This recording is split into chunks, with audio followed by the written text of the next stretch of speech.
التساهل مع الإرهابيين القتلة.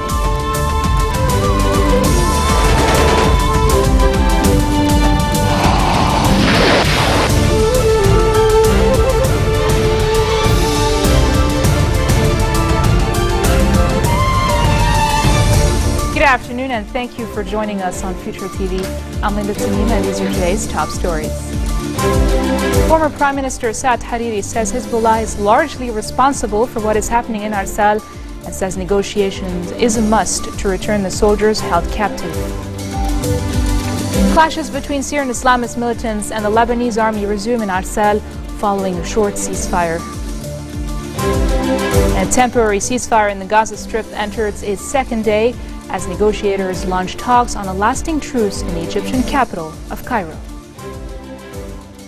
Former Prime Minister Saad Hariri says Hezbollah is largely responsible for what is happening in Arsal, but it did not participate in the battles. Speaking at a press conference in the Saudi city of Jeddah, he carried on saying that Hezbollah's involvement in Syria and its participation in the war had a strong negative consequence on Lebanon and on the Syrian opposition.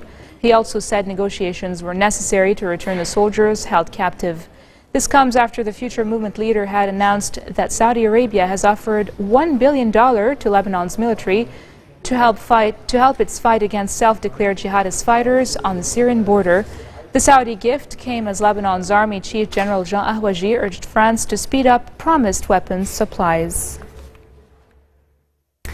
Clashes between Syrian Islamist militants and the Lebanese army have resumed in Arsal as a delegation of Muslim scholars in Lebanon headed to the town to mediate and secure the release of members of army and internal security forces. Earlier, the Islamists released 3 hostages from the internal security forces out of the 30 missing. The national news agency has identified the 3 men as Rami Jamal, Khalid Suluh and Tanyos Murad. Before the short truce was broken, ambulances entered the town as scores of soldiers have been killed and injured in the overnight clashes. Walid Jumblat and Free Patriotic Movement leader Michel Aoun have held talks at the latter's residence in Rabie, the first such meeting in months, in an apparent move aimed at resolving the presidential deadlock. Jumblat said the meeting was frank and cordial, but refrained to give more details. A joint statement issued by the Free Patriotic Movement and the Progressive Socialist Party said the 2 leaders vowed unequivocal and unconditional support for the Lebanese army in its fight against militant groups in Arsal. This statement also highlighted the necessity to revive the work of constitutional institutions and fill voids immediately. Jumblat has recently renewed efforts to bring about a breakthrough in the stalled presidential election that has left Lebanon without a head of state for over 2 months. Aoun is largely regarded as the undeclared presidential candidate for the Hezbollah-led March 8 camp, but his candidature is rejected by rivals in the March 14 coalition. Maronite bishops have saluted the Lebanese army's sacrifices in combating terrorism and pressed opposing politicians to extend total and exclusive support to the military institution battling Takfir militants in Arsal. In a statement issued after its regular monthly meeting, the Council of Maronite Bishops, headed by Patriarch Bashar Ra'i, also underscored the urgent need to elect a president in order to reinstate democratic practice in Lebanon, as well as its role among the world's nations. The bishops expressed full confidence in the military institution and called upon friendly states to extend the military and logistics support needed to enable the army to confront rampant terrorism. The Council deplored attacks by al-Qaeda-linked Islamic State in Iraq and the Levant against churches and Christians in Iraq's Mosul that forced thousands of Christian families to flee their homes. Parliament Speaker Nabih Berri has rejected any extension of Parliament's mandate, saying that he had already called on the Interior Ministry to prepare for the forthcoming elections. During a parliamentary session held this morning, Berri said that investment in security is a priority during this phase. As the presidential vacuum drags on into its 3rd month with no solution in sight, the stage is being set for a possible new extension of Parliament's mandate, which expires in November. Parliament has failed to elect a new president for the 10th time since April due to a lack of quorum to pick a successor to former President Michel Sleiman. Foreign Minister Gebran Bassil has urged clarification on the U.S. stance with regards to ISIS in a meeting held with U.S. Ambassador to Lebanon David Hale calling for legal action against the terrorism targeting Iraq and Arsal. Basile called for U.S. legal action with respect to crimes against humanity perpetrated by terrorist groups in Arsal. The foreign minister thanked Hale for any emergency help the U.S. would offer to support the Lebanese army. The foreign minister informed the U.S. ambassador of Lebanon's request to the ICC's general prosecutor to investigate crimes committed by Israel in its offensive on Gaza and those committed by extremists in Iraq, urging the U.S. to follow suit.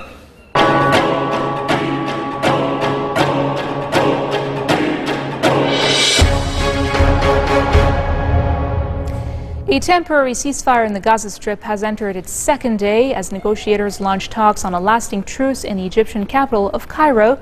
The 72-hour ceasefire, which came into effect on Tuesday and carried past midnight into today, has brought tentative relief to millions of Palestinians as the death toll rose to 1,875.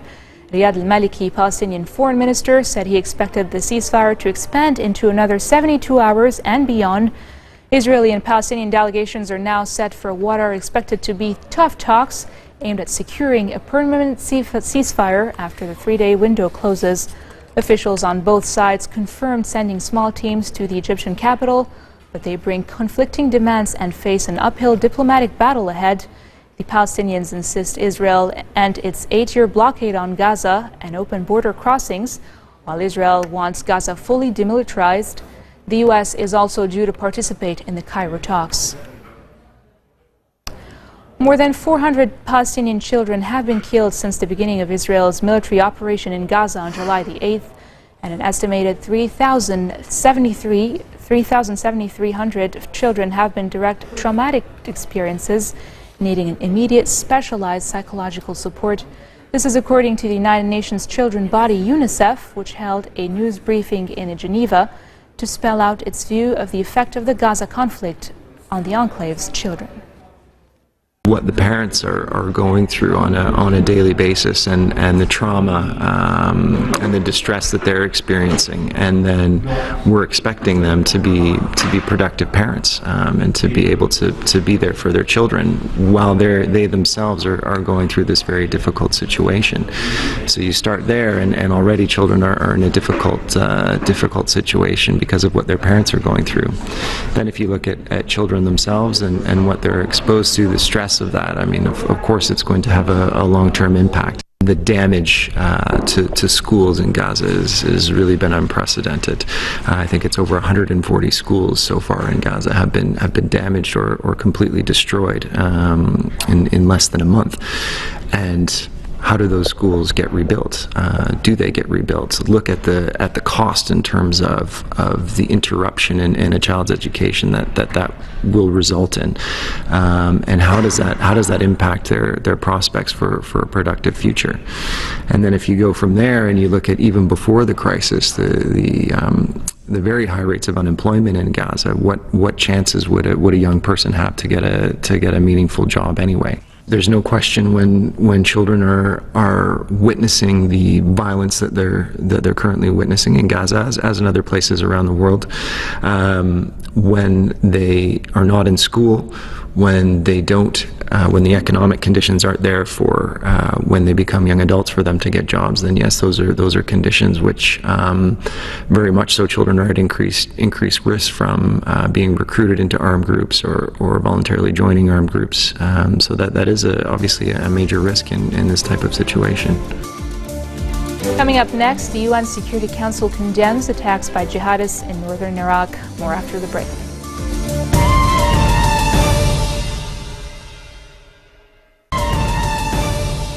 Welcome back. The UN Security Council has condemned attacks by jihadists in northern Iraq, warning those responsible could face trial for crimes against humanity amid fears the besieged Yazidi minority could be wiped out. Iraqi helicopters dropped supplies to thousands of desperate people hiding in mountains from Islamic State of Iraq and the Levant fighters, as officials warned that the Yazidi in the town of Sinjar near the Syrian border risk being massacred or starved into extinction. A Yazidi lawmaker broke down into tears during a parliament session as she urged the government and the international community to save her community from Islamist militants who have overrun the region. The members of the Security Council condemn the attacks on Sinjar and Tal Afar in Iraq's Nineveh province by the Islamic State in Iraq and the Levant, and expressed their deep concern about the hundreds of thousands of Iraqis, many of them from vulnerable minority communities, especially Yazidis, displaced by ISIL's attacks and in urgent need of humanitarian assistance. The members of the Security Council note that these minority communities have lived for hundreds of years in Sinjar and elsewhere in Nineveh province. Many of these Iraqis have been displaced or forced to flee and seek refuge, while many others have been executed and kidnapped. The members of the Security Council condemn in the strongest terms the systematic persecution of individuals from minority populations, including Christians and those who refuse the extremist ideology of ISIL and associated armed groups. The members of the Security Council call upon all of Iraq's communities to unite to respond with the support of the international community to this violent and senseless threat to Iraq's unity, identity and future. And now for news around the world in brief, U.S. and African companies and the World Bank have pledged more than $17 billion in investment in construction, energy and information technology projects in Africa to showcase U.S. economic interest in the fast-growing region. Speaking at the U.S.-Africa Leaders Summit in Washington, Secretary of State John Kerry highlighted the importance of freedom and the provision of opportunities to deter African youths from turning to extremism. The leaders in the battle for and against Scottish independence have clashed in a heated live television debate 6 weeks ahead of a historic referendum on whether Scotland should leave the United Kingdom. First Minister Alex Salmond, leader of the pro-independent Scottish National Party, went head-to-head for the first time with Alistair Darling, a fellow Scot and leader of the Better Together campaign. The death toll in southwestern China's earthquake has risen to 589 as search and rescue teams push into isolated mountain communities to clear debris from collapsed homes. The Yunnan provincial government says more than 2,400 people were injured in Sunday's 6.1 magnitude quake in the mountainous farming region of Ludian County, the country's deadliest tremor in 4 years. In Latin America, the founder of Argentina's leading human rights group says she has found a grandson taken from her daughter while a prisoner of the military dictatorship in the 1970s, one of the long unsolved mysteries from the dirty war era.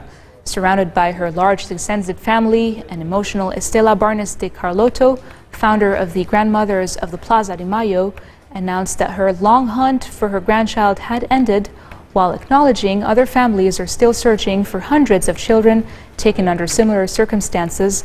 The now 36-year-old man came forward on his own to have a DNA test taken and have the sample compared in a national database because he had doubts about his own identity. Carlotto said the DNA test revealed with a compatibility match of 99.9% that the man is the son of her daughter Laura Carlotto, a university student activist who was executed in August of 1978, 2 months after she gave birth. This marks the end of our bulletin for today. Now for a reminder of our top stories. Former Prime Minister Saad Hariri says Hezbollah is largely responsible for what is happening in Arsal and says negotiation is a must to return the soldiers held captive. Clashes between Syrian Islamist militants and the Lebanese army resume in Arsal following a short ceasefire.